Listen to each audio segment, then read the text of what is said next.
inequality is not only unfair, it is a serious waste of human potential.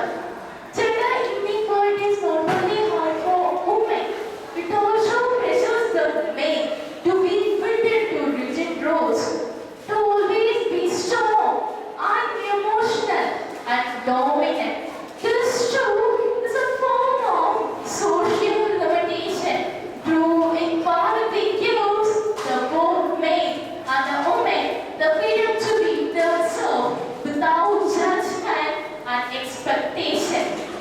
Let me remind you, no one is born but prejudiced. A child did not know the difference between men and women, between rich and poor, between high caste and low caste. This society teaches them this false division. That means we also have the power to unteach them, to replace discrimination with empathy, ignorance with understanding, and hatred with compassion. Gender inequality is the most oldest and essential form of discrimination.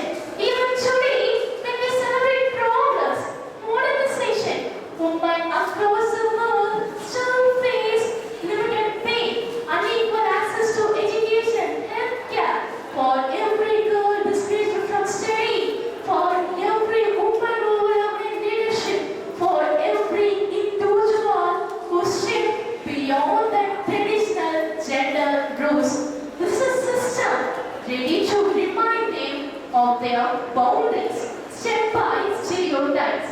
The walls of social prejudice are not just built by the power, but also by the silence who does goodness and do nothing. So, what can we do to change this? First, education is the most powerful weapon. When boys and girls learn together with mutual respect, stereotypes begin to disappear. School must teach not only subject but also the value of equality and empathy. Second, we all must change our attitudes. Changes begins at home. When parents give both son and daughter the same work, the society values both women's and men's work equally. When we stop judging people by caste, color, and religion, everyone has a role to play, but you also don't do that. Please do that. Speak up when you see unfairness. Support who those are treated unequally, and most importantly, believe that equality benefits everyone, men, women, and transgender, and the society as a whole. Every woman in the history forms a fight for women's suffrage to the struggle of their civil rights. Begin when someone dared to say enough is enough. Equality is not charity. It is a right. It is not a privilege that can be given or withdrawn, but it is a birthright that belongs to every human being. My friends, changes begins the movement and silence ends. As a youth of today, we have the power to transform this vision into reality.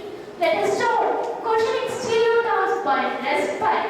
Everyone become the voice for equality, a difference of dignity, and a message of justice.